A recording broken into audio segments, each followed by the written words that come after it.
तकलीफ हुआ, maybe it may be a headache, it may be some body pain, it may be some loose motions और whatever, we just have an habit कि हम उसे somebody help Jadav Kanchan to, उनको sound नहीं आ रहा है, I'll take care. To just pop a pill and अपना वो जो प्रॉब्लम है उसे सॉल्व कर देने के लिए। बट हम ये नहीं सोचते कि ये मेडिसिन जो हम ले रहे हैं, हमने जाके काउंटर पे से तो उसको बोला कि हमें हेडेक है, तो हमने वो मेडिसिन ले लिया, but how does the medicine know कि मुझे हेडेक है? ये सवाल हमें पूछना चाहिए ना। जो मेडिसिन हम ले रहे हैं उससे कैसा पता है कि मुझे हेडेक है, या मुझे घुटनों में दर्द है, या मुझे लूज मोशंस है, या मुझे बैक पेन है? So there has to be something in the medicine. There has to be something in the medicine जो वो चीज को रिकग्नाइज करती है और उसे ठीक करने के लिए हेल्प करती है। Before we go into that, एक चीज मैं यहाँ से जरूर कहना चाहूंगा कि the human body is by default made to be healthy.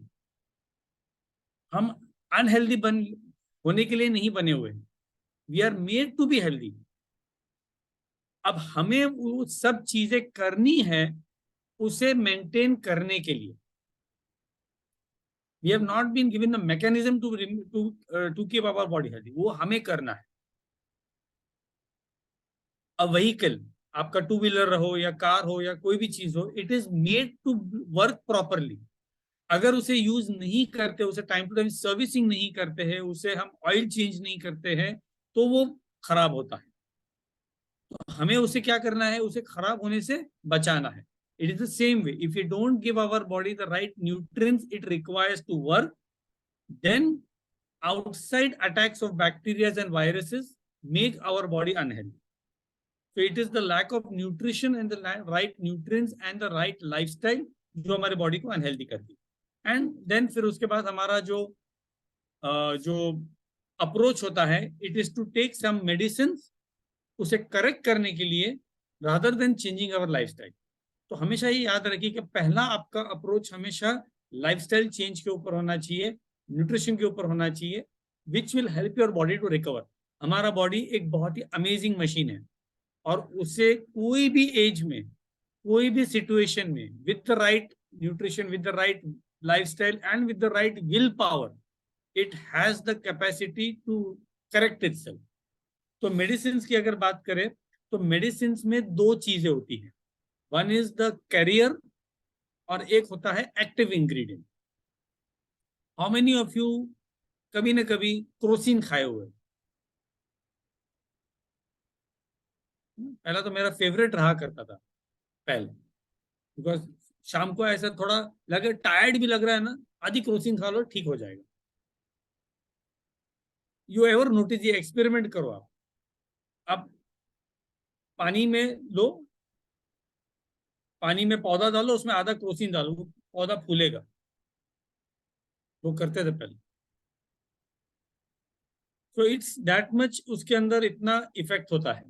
Now Crocin is not the medicine, it is only the trade name. उसका एक्टिव इंग्रेडिएंट पैरासिटामोल है। So we don't see the active ingredient. जो भी हमें medicine मिलते हैं उसे उसका active ingredient हम नहीं देखते। तो there are always a carrier and the active ingredient. Carrier का काम होता है वो मेडिसिन को, वो जो एक्टिव इंग्रेडिएंट है उसे आपके बॉडी के अंदर सब कैरी करने के लिए हेल्प करना। It is like a rocket. जब रॉकेट स्पेस में जाता है तो नीचे उसका एक फायर होता है, after it goes into space वो डिटैच हो जाता है।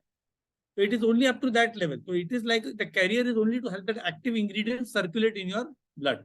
ओके, तो मेडिसिन जो एक्टिव इंग्रेडिएंट होता है वो जाके जो आपका पेन पॉइंट होता है उसे ठीक करने के लिए हेल्प करता है ना। How does that know, how does that active ingredient know कि उसे कहाँ जाना है? जैसे ही आप पिल को उसके 4 स्टेजेस होते हैं, by the way there are 4 stages. ADME starts with absorption, दूसरा होता है डाइजेशन, तीसरा होता है मेटाबॉलिज्म, और चौथा होता है एक्सक्रीशन। क्योंकि वो जो भी आपने लिया है मेडिसिन उसके बाहर भी निकलना है। अगर वही चीज आपके बॉडी में सर्कुलेट होते रहेगा तो वो टॉक्सिक हो जाएगा। So it has to be excreted. So ADME and the study of this is called pharmacology, pharmacology is study के मेडिसिन किस तरीके से बॉडी को अफेक्ट करते हैं और बॉडी किस तरीके से मेडिसिन से को रिएक्ट करती है। ये स्टडी हर बार किया जाता है और इसीलिए मेडिसिन का पावर भी होता है। आप अगर देखोगे तो प्रोसिन भी अगर आप लोगे तो 500 mg का होता है, 250 होता है, अलग अलग पावर होता है। Why is this power given? It depends on आपका पेन कितना है। अगर आपका पेन ज्यादा है और आपने कम पावर का लिया तो वो इफेक्ट नहीं करेगा, और आपका पेन कम है और आपने ज्यादा पावर लिया या रिपीटेडली आपने ज्यादा ले लिया तो वो टॉक्सिक हो जाएगा and ultimately it will damage the organs of your body, because you are taking more than what is required.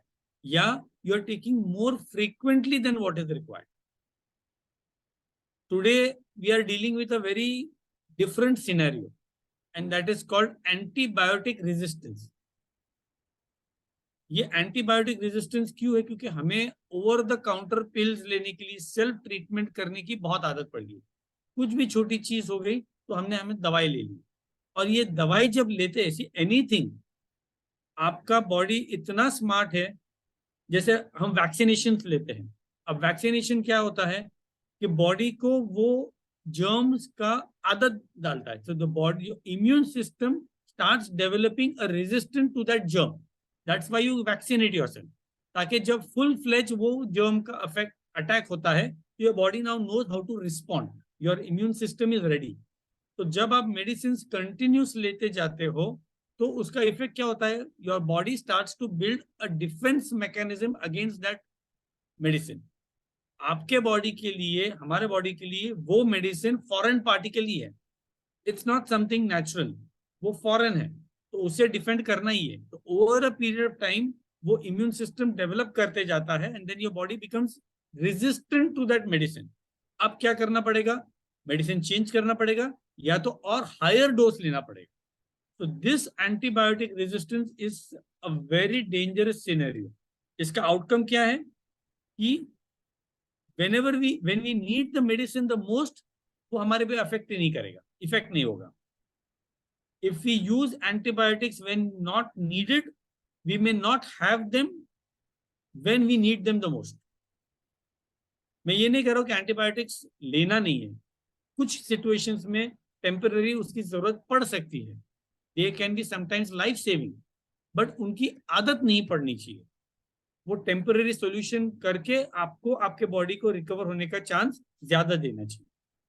दूसरी चीज ये समझनी जरूरी है, difference between antibiotics and virus.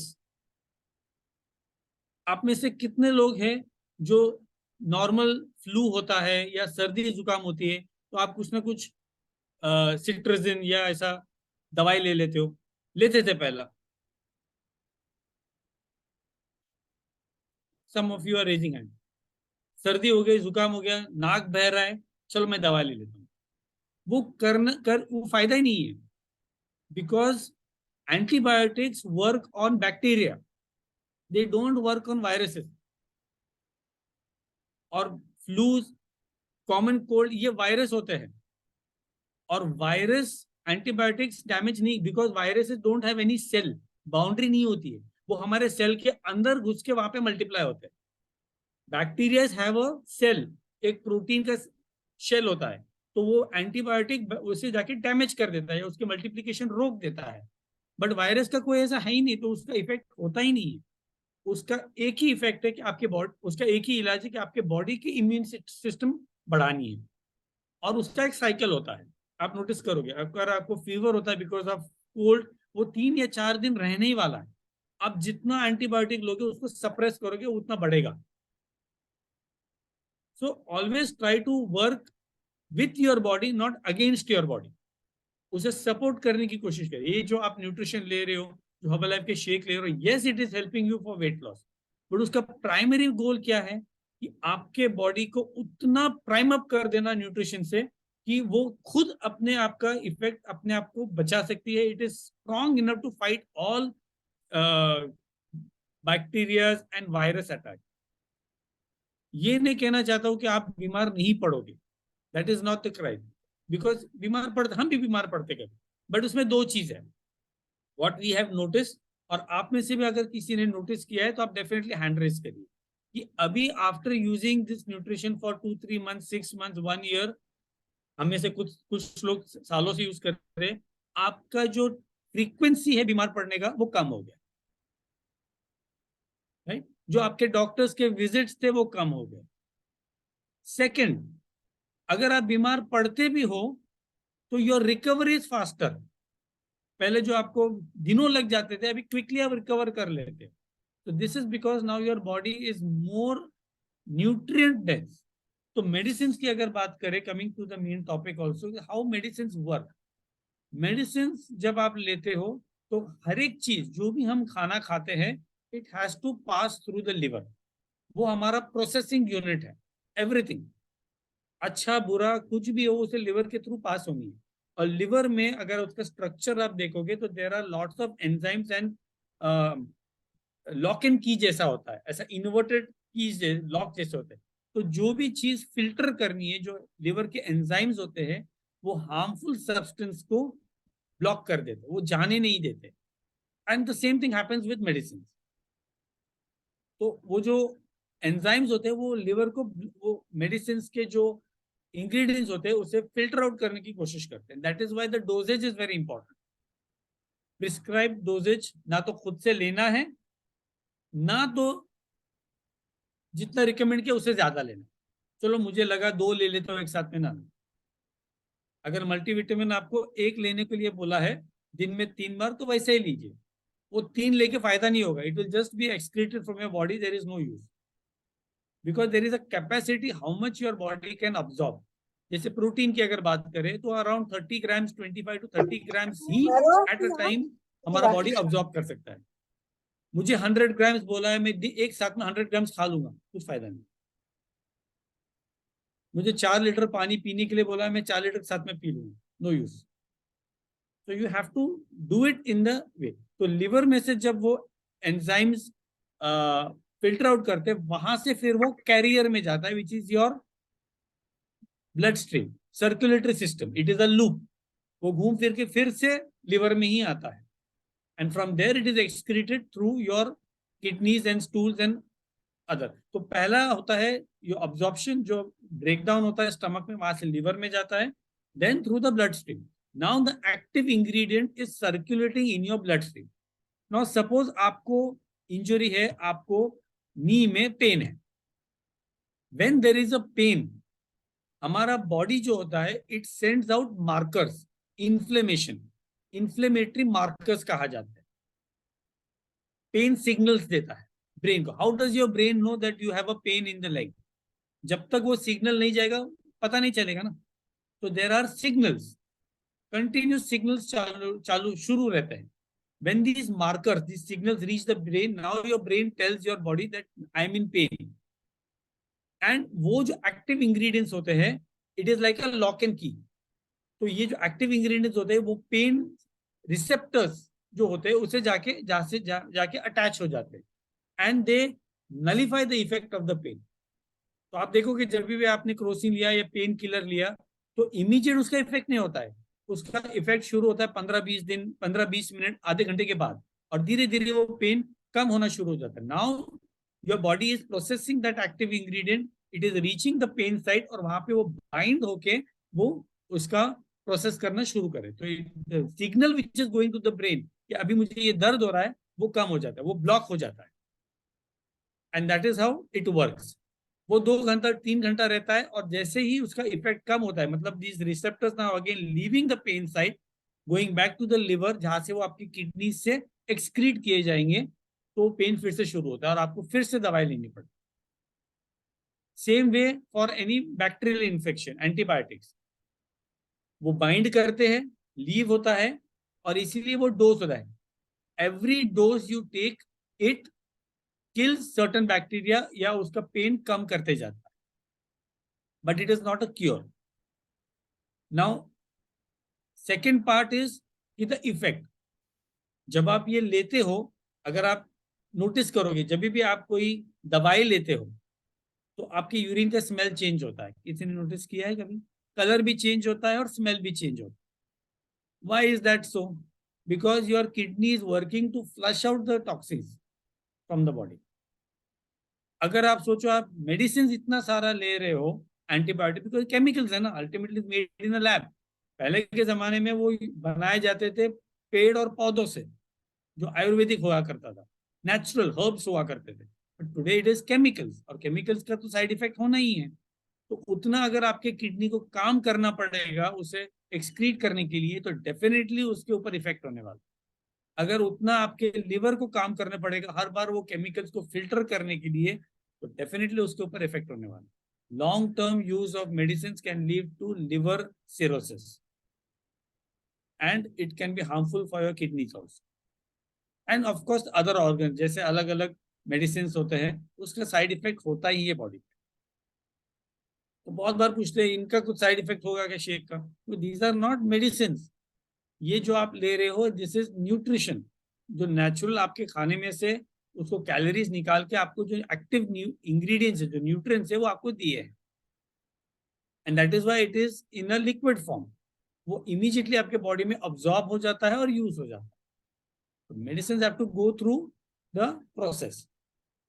So there are two types of medicine. हमने ये process समझा कि हाउ इट वर्क्स.